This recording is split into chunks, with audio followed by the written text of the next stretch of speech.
I decided to write a book when I was about 4 years old, I think. And so I made a commitment way back then to do it. And I still have the original journals where I started, but I usually got to page 3 and quit. So this was a big moment for me. I think self-publishing school made publishing on my own a possibility. I think not understanding how the publishing world worked, I just assumed that I wouldn't be able to do it, or I'd have to work too hard to get myself published.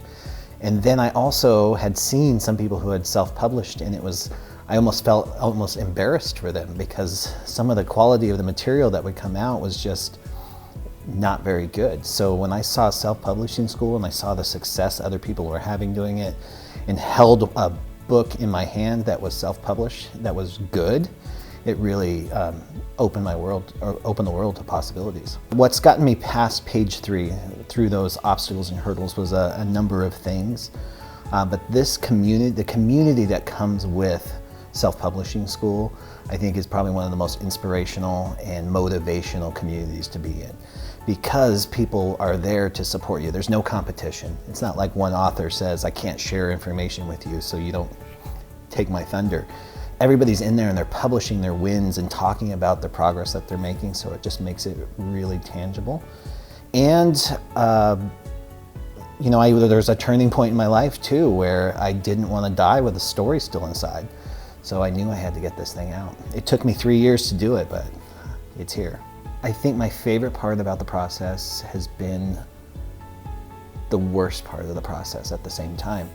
And it's, you know, when you write a book, you meet every demon that you have inside, I think. The insecurities, the fears, the procrastination, everything that came up. So who I became by writing this book is my favorite part of writing this book. Even if not a single person read this, I'm coming out a better person because of it. The worst part is choosing the book cover. That has been a 1.5 year long process too.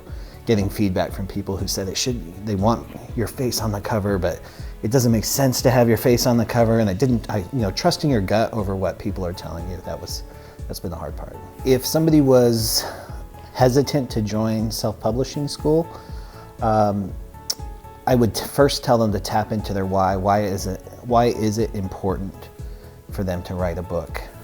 Because I got really clear on that. I knew that this was a promise I made myself when I was a child, and completing it and following through on something of this magnitude that leaves this hopefully great of an impact and a legacy is what I want. That's what brings meaning to my life. So tap into that, and then tap into a community that's going to help support them along the way. There's accountability partners, there are resources, there are coaches. I like to believe that I could have done it without SPS, and I think there's a reality to that. People do it every day, but having access to those resources and that community of people made all the difference, and it made it a more enjoyable experience for sure.